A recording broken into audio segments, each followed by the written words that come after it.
U.S. business leaders in Beijing. Chinese Foreign Minister Wang Yi met with a delegation from the U.S. China Business Council on Monday, 22nd of July. It was the first such delegation after the just concluded third plenum of the 20th CPC Central Committee, which sets out ambitious new measures for deepening reforms.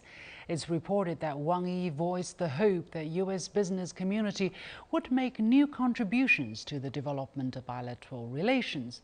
What did the delegates take away from these highly anticipated meetings? What signals did China send to the American businesses about China's future directions, and how are these signals perceived?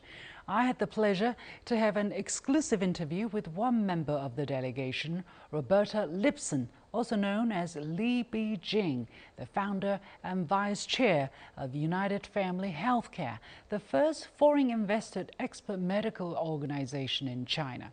She first arrived in China in 1979 and has lived the transformation that China went through. I began by asking her about her personal expectations before meeting Wang Yi.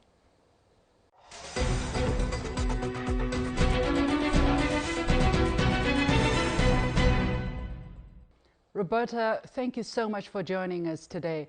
Monday, Chinese Foreign Minister Wang Yi met you and other members of the board of the U.S. China Business Council in Beijing. What were your personal expectations before you met him, and were these expectations met?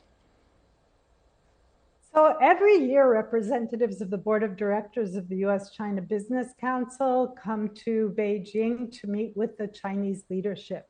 And I've been honored as a long-term member of the board to attend many of those meetings. And each year we're greeted warmly and have open discussions. And we had no reason to expect otherwise this year. But I must say that the leaders were extremely generous with their time. The reception was warm and friendly.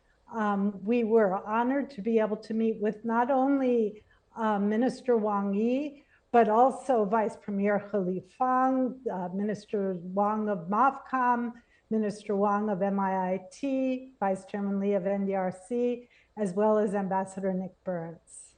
So how has been the atmosphere of these meetings, of these discussions, if you could describe that for us? And what signals did you take away about China's future directions through the whole host of meetings that you had with these very important people?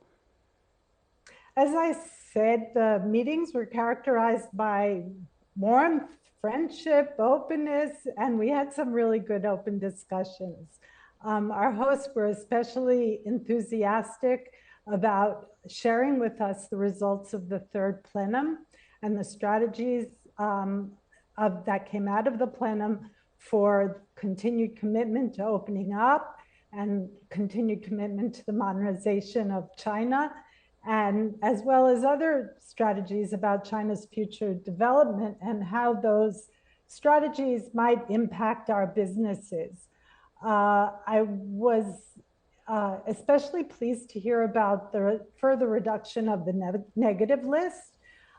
In fact, reducing all barriers to investment in the manufacturing sector to zero, and also reducing barriers in other sectors, including service sectors, education, healthcare, telecoms, for further opening up to investment. Of course, that's especially meaningful for United Family Healthcare, given that we're in the healthcare sector. You know, the world has been somewhat chaotic, and to hear this commitment to progress and positive energy for development was really important and encouraging for us. Of course, foreign companies in China have their challenges, and we were very open about sharing those challenges with our hosts. And we really got very specific responses to some of our concerns, and some of those concerns are specifically addressed in the output of the third plenum. This visit came, although it's a regular arrangement annually, but this one did come at a very special moment right after the third plenum of the 20th the CPC Central Committee meeting. And this has been seen as a very high-profile visit by American business here in China. Do you think there's a message that the delegation wants to send? And if so, to whom they are sending these messages? In general, the American business community wants to be really clear that we value the China market and we value collaborative and friendly relations between the US and China, and that we are aware that each side has their legitimate security concerns, but there's vast room for productive engagement in trade and investment, and collaborations that we can have that will certainly accrue to the benefit of the people of both countries. So in this especially chaotic world time, it was very important for us to bring those messages to our hosts, and also to bring some messages of continued concern that we have, and also for our hopes that the US and Chinese government continue the very important dialogue that has started in the last year and a half. Your visit also came at a special moment when President Joe Biden dropped out of the U.S. presidential race. And that happened during the visit, I would say. Are you concerned about great uncertainty in the future of U.S.-China relations? I think that there's been a bit of uncertainty for a while now. And of course, the upcoming US elections only add to that uncertainty. But despite those concerns, I believe that eventually, no matter which party ends up winning the office, that level heads will prevail, because the US-China relationship is just too important to not only the US and China and to the peoples of those countries, but to the whole world. So stability in that relationship is so important, not only to world prosperity, but also world peace. And I believe that the leadership will figure out a way forward, despite some of the challenges and security concerns that they're expressing at this point.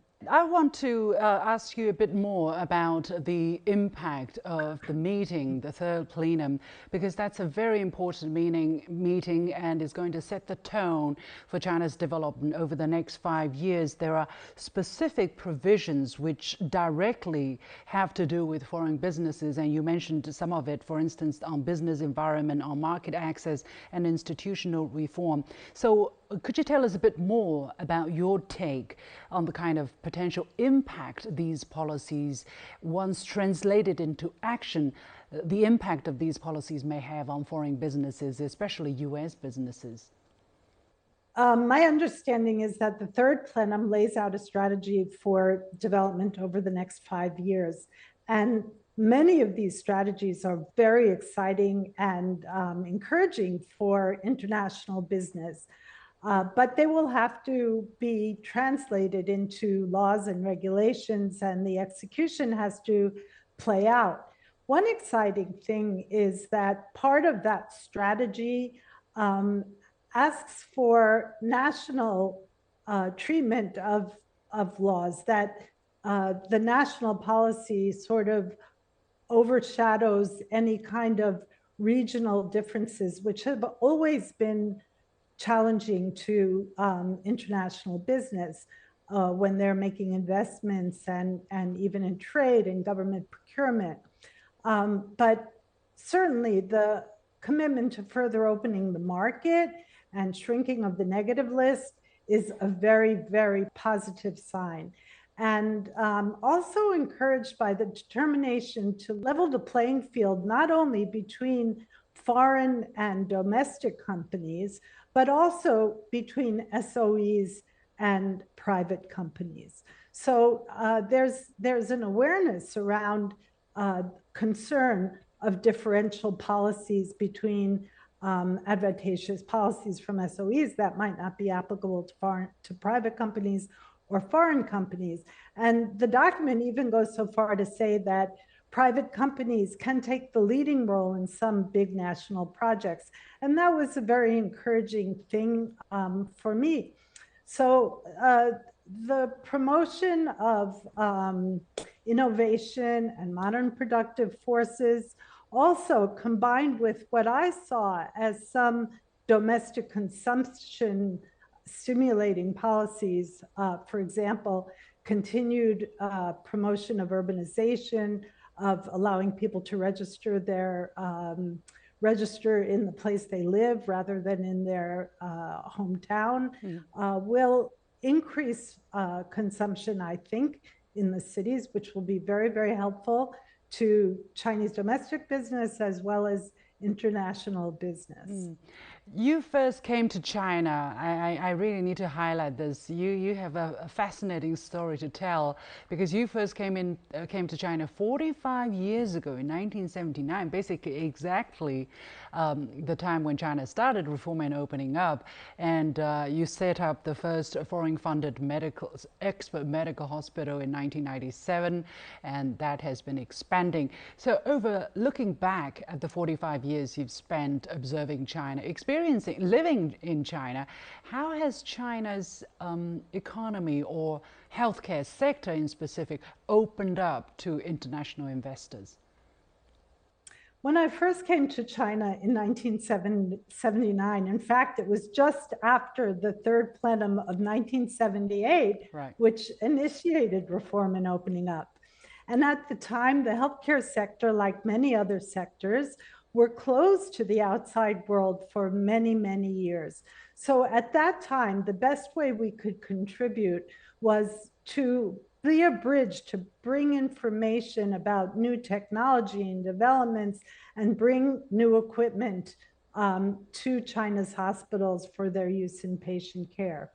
By the mid-90s, we decided that there was more to explore in terms of healthcare management and the philosophy surrounding patient care and approaches to patient care.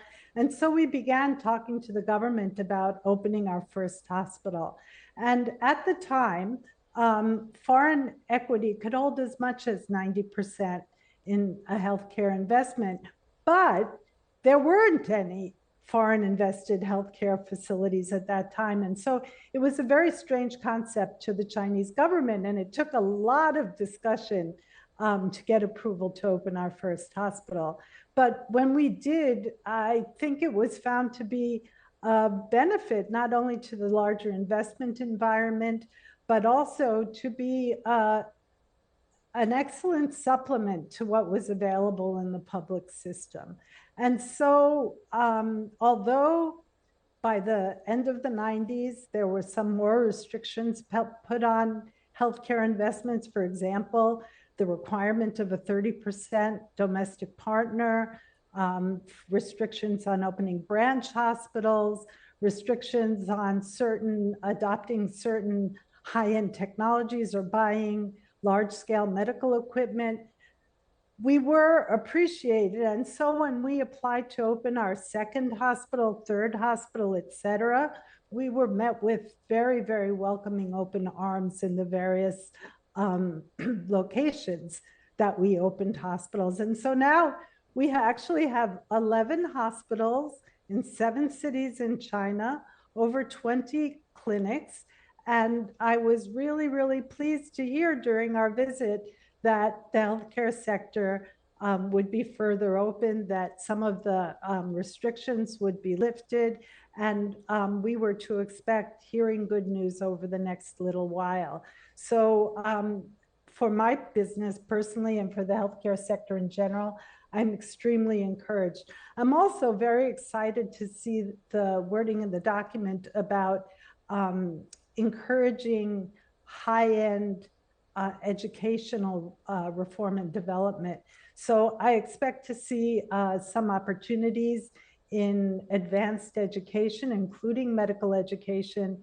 And I know that our company will be very, very enthusiastic about participating in that opportunity as well. What has this journey meant to you personally? You have weathered a very different period of time, and you're still passionate about living and working here in China, as far as I can tell. Well, it's been a huge honor and to be able to live here over these amazing 45 years and see the development in China, which is, I think, unprecedented in the world, this pace of development, seeing people lifted out of poverty, seeing the whole fabric of society opening up, changing, modernizing, and to be part of it in some small way has been an incredible opportunity and honor for me. And I see the opportunities continue, and not only for my company, but also for my own personal growth and knowledge. So living in a different culture and a different society than you've been brought up in is an opportunity in and of itself, but it's also been a great opportunity to be able to bring new ideas and new technologies to China, to be able to help hundreds of thousands of patients, and also impact people's thinking about how healthcare should be delivered. So yeah, it's been 45 years, and I don't think I'm less enthusiastic about the future than I was when I first came here. We have to leave it there. Time has run out, but the future is bright. And carry on. Roberta Lipson, also known as Li Beijing, founder and CEO of the United Family Healthcare.